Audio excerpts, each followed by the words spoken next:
Hey guys, what's up? GreenMachineSam back with another video, and today we have another Bears React video. Now, I know I've been doing a lot of these, in recent days because I haven't got them out as quickly as I've wanted to. I know a whole ton of content hasn't been coming out. I've just been having some problems. I finally got my PC fixed, so that should solve a lot of issues going forward. Here we are today with another Bears React. We just took on the Carolina Panthers on Thursday Night Football. And honestly, it was a terrible game to watch, don't get me wrong, but it was nice to win. It was nice to continuously push the Panthers down the board. Now we just need the Cardinals to go out and play nicely once Kyler Murray's back, as well as we need the Giants to somehow win a couple games, and we should easily secure that number 1 overall pick. First things first, Tyson Bagent. People want to know what a lot of Bears fans think of him. I never thought he was going to be the guy, okay? And that's not disrespect towards him. It's just, something I will say is you were at the D2 level for a reason, right? I think eventually somebody would have called you up to D1 if they thought you were that guy. He wasn't. Now, that's no disrespect to him. He's playing well in the NFL. And not well, but he's playing okay. And this is no disrespect towards him. But I think at best in the NFL, he could be Gardner Minshew or Tyrod Taylor in that fringe starter, high backup tier, realm. And he just isn't our, what I would say savior or franchise guy. And like I said, that's no disrespect towards him. Or he could be Chase Daniels, who earned, I think, $42 million over the course of his career as a backup quarterback. I would be a backup quarterback for $42 million. That is no disrespect. Not everybody is meant to be a franchise guy, and it's better to be a high-quality backup who gets paid than a fringe-tier starter that's always getting looked at of whether or not they're going to cut him or trade him or is he even worth rostering, I think being a high-tier backup is almost better than being a low-tier starter. That's just my opinion. And that's not to say he can't be a low-tier starter. He could easily go in and be a Taylor Heineke, as he develops through his years in the NFL. I think, and that's something I completely forgot about up until just 5 seconds ago, is Taylor Heineke. If you're Taylor Heineke, now hopefully he's getting his shot a little bit earlier, so hopefully he'll be able to earn a little bit more money than Taylor Heineke has over his career. But I think if you're Tyrod Taylor, Gardner Minshew, Taylor Heineke level guy, I don't think there's anything wrong with that. And like I said, I mean no disrespect by this, okay? I don't.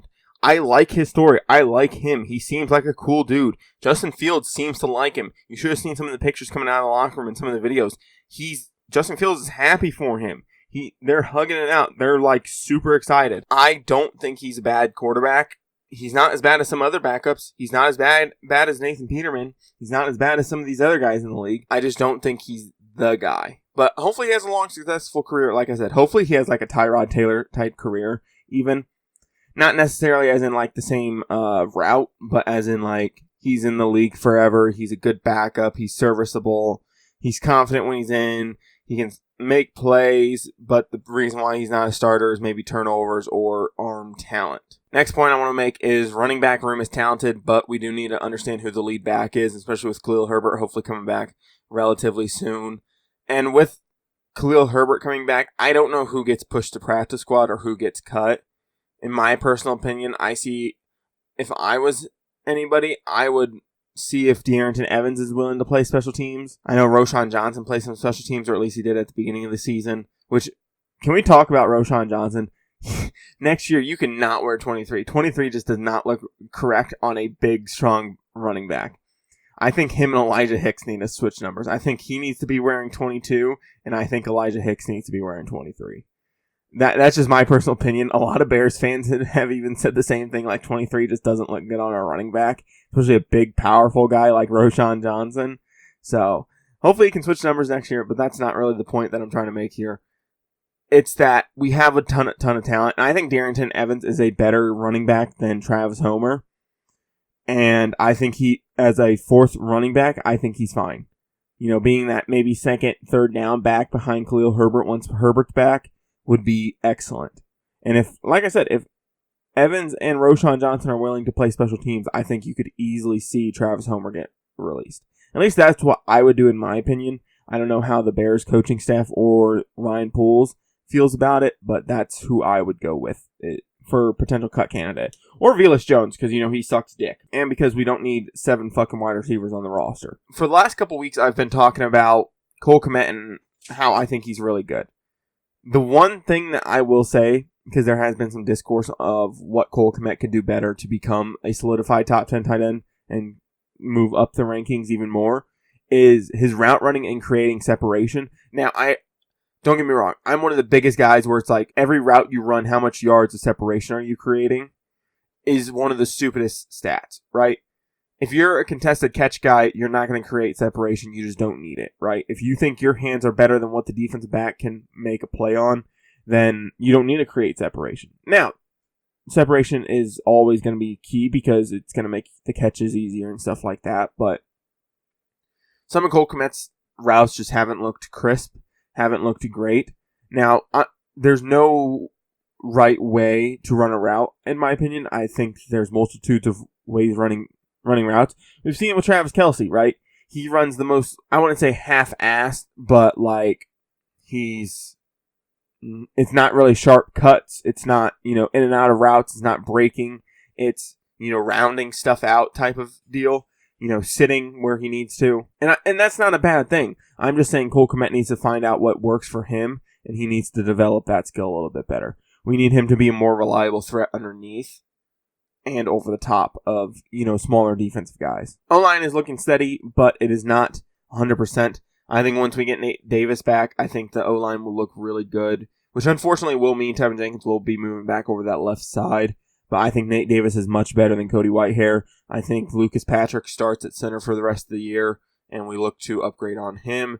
And look, the one thing I will say is Braxton Jones was not going up against Carolina's best pass rushers last night. Well, Thursday night, 2 nights ago now. And that's no slight against him. I love Braxton Jones. I love his story. 5th round pick. He's played well for value. He's probably one of the best return on investment players. That does not mean he's a franchise left tackle. He was not going against Brian Burns. He was not going against Justin Houston. He was not going against their top tier pass rushers. So, going into next week against the Lions, that's something we're going to have to see, is whether or not he can hold up against Aiden Hutchinson, handle James Houston, handle all their edge rushers, and if he can, that will give us a better look as to what we want to do. Now, could he potentially be a guard? Maybe a big guard like Tevin Jenkins. He played well at tackle, but he's not really that guy. That could easily be the case. Move him into left guard, draft a left tackle, draft a center. He could be that veteran presence in there with them. Tevin Jenkins at right guard. We cut Nate Davis or trade him away. Darnell Wright. Boom, bomb, boom. We have a fucking good offensive line. Now, am I saying that's 100% what could happen? No. We could easily draft a left tackle, move him into guard like the Cowboys have done with Tyler Smith, and wait for, Braxton Jones to either go down or, we don't need him anymore or something, or let the young guy develop at left guard. We could easily do a multitude of things, and I think that's easily what could happen if, going forward, they like Braxton Jones over a guy like Nate Davis. Like I said, the O-line has played good, not great, this last couple weeks. Well, not good even. They've been steady, more steady than they have been in the past. Defense has played good, but it is still the Panthers' offense. They're not the ones that gave up the touchdown. It was special teams, which I know a lot of defensive players play on. Like I said, the defense has played okay. It is the Panthers, so we do have to take it with a grain of salt. We played against the Raiders when their offense was struggling. The Commanders' offense struggled against us. So we have to really look at some of those things and go, okay, is our defense really playing good, or is it more because of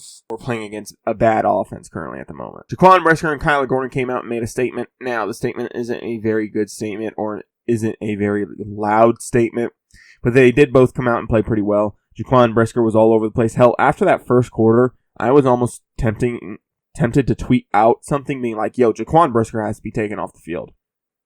And then from the second quarter on, that dude, it seemed like, was everywhere, making good hits, all that fun stuff. Kyler Gordon was all over the field making plays as well. I think they have both proven that they at least belong here for another couple seasons. Now, of course, they are young and they're still on contract, so they will be, but they looked pretty good last night. Now, of course, like I said, it's against a bad offense. It's against a bad receiving core.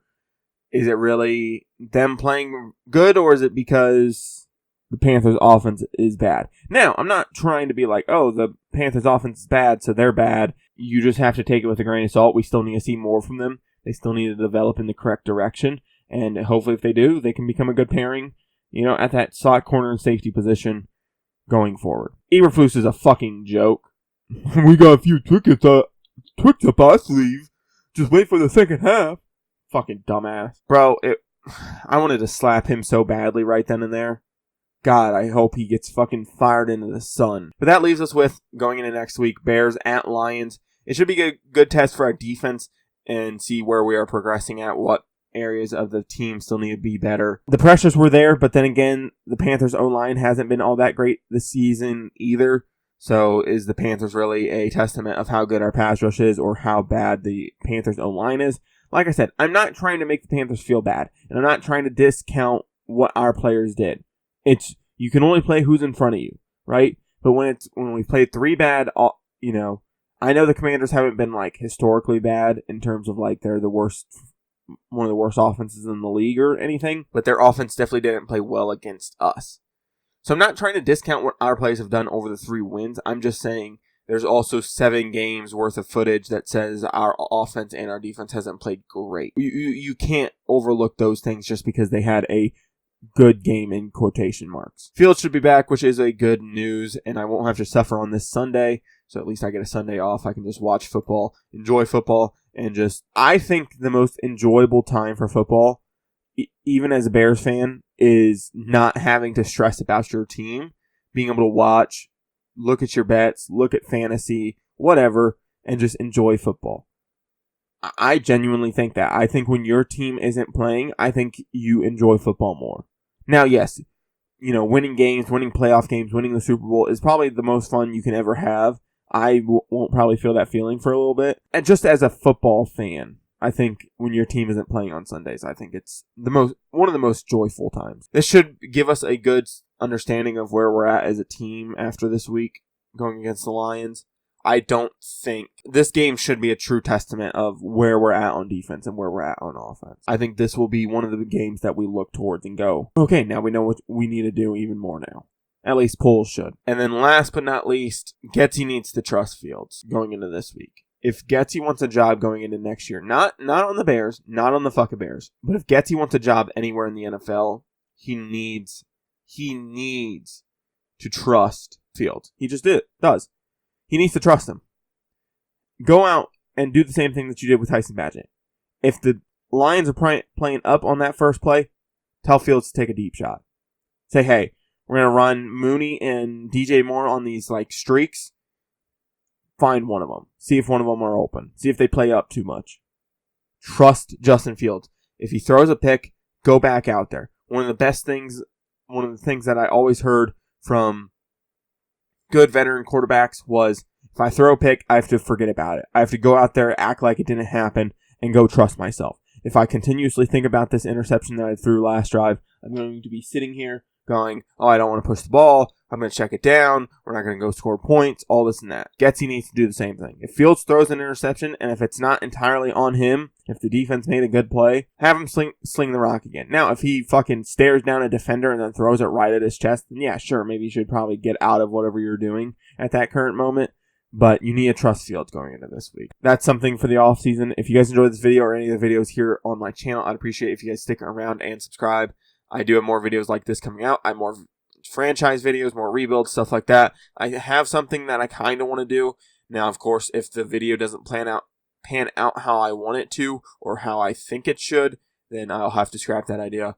But going forward, there should be more content coming out. I hope you guys enjoyed this video, and I hope you guys stick around and subscribe. I have more rebuilds coming. I have more roster updates, all that fun stuff. But that means, guys, I'm out.